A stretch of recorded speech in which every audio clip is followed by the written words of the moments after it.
Alright, so we're moving on to Objective 8. And Objective 8 is going to be a pretty short video.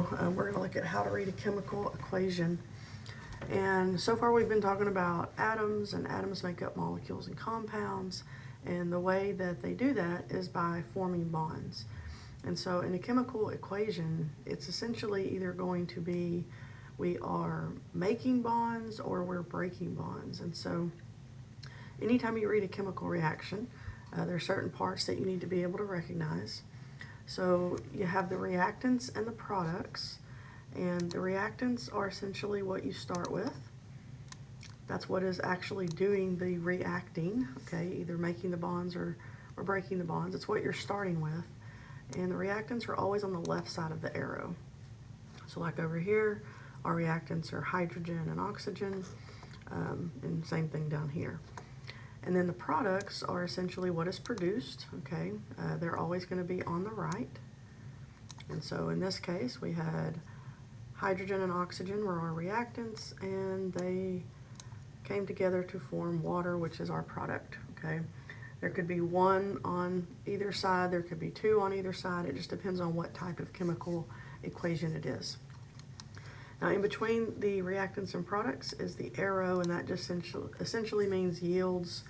So in this case, 2 hydrogen gas molecules plus 1 oxygen gas molecule are going to yield 2 water molecules. And that's how we would read the chemical equation. Now, something else to notice are the coefficients. And so the coefficients are the big numbers that you'll find in front of the atoms or the molecules or compounds. So in this case, there were 2 hydrogen gas molecules. Now, if there's no number there, it's just an implied 1. So there's 1 oxygen, and then we made 2 molecules of water over here.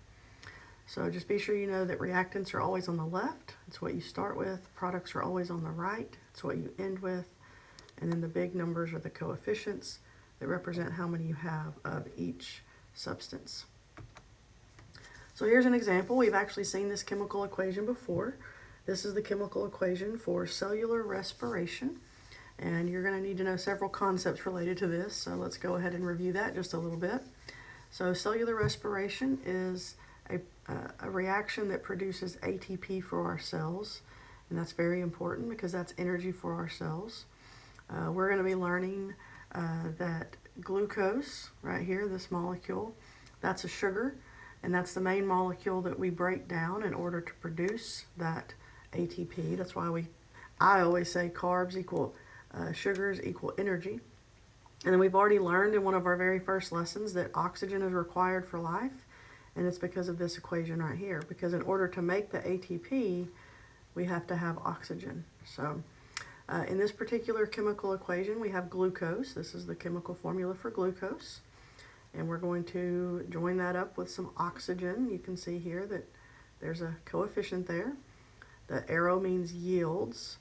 And in this case, we're going to produce some carbon dioxide, some water, and most importantly, some ATP, along with some heat.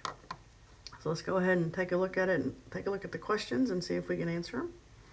So is heat a reactant or a product? That's going to depend on if it's on the left or the right.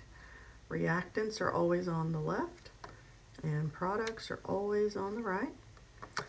The coefficient of ATP, that's going to be the big number that's in front of it.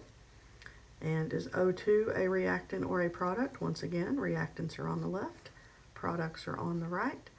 And so there's the answers to our question. Now, a little bit more about chemical reactions. One of the things we have mentioned or talked about is the word metabolism. And metabolism is all of the chemical reactions that occur within living cells, or in our case, for anatomy and physiology, the human body. And so that includes every reaction where we're making and breaking, we're building, and we are breaking down to get energy. And so our metabolism is regulated by very special proteins called enzymes. We saw this back in the conditions for life. One of them was temperature. And one reason we have to maintain a steady body temperature is because of our enzymes.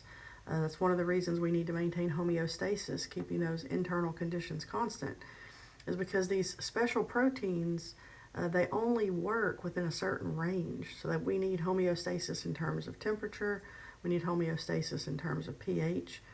We're going to learn that proteins have a very specific shape, and if they lose that shape, they lose their function. Now, what enzymes specifically do, what's so important about them, is they speed up our chemical reactions.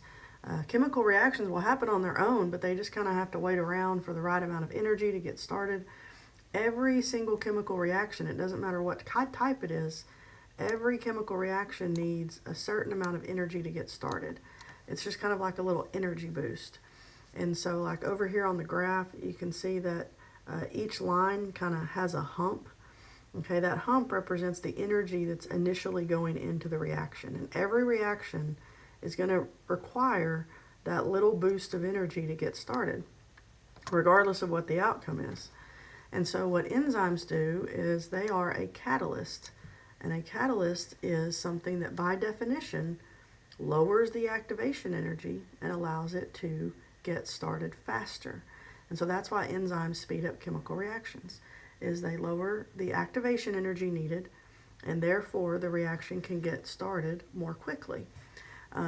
It doesn't require as much energy to get started, and therefore they can happen a lot faster. And when I say faster, I mean like way faster, like 1,000,000 times faster.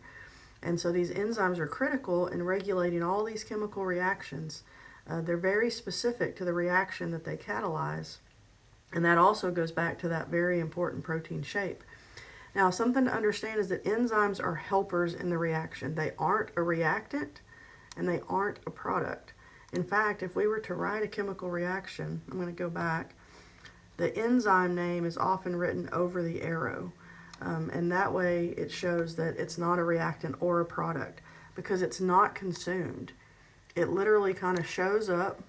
It happens to be at the right place at the right time. It's going to bind with the reactants. That's what this word is here, substrate. It's the reactant or the reactants that are in the chemical reaction. They bind to the enzyme. The enzyme speeds up the reaction. Products get released. And like in this picture here, you can see that that green enzyme stays the same. And so it's not consumed. It can be used over and over and over in the body as long as it maintains its shape. But that's why temperature and things like pH are so important, because if they go outside of normal ranges, this enzyme would lose its shape and then it would lose its function. And so what we can see in the graph here is that the starting point is the same. The energy of the reactants is the same for both lines.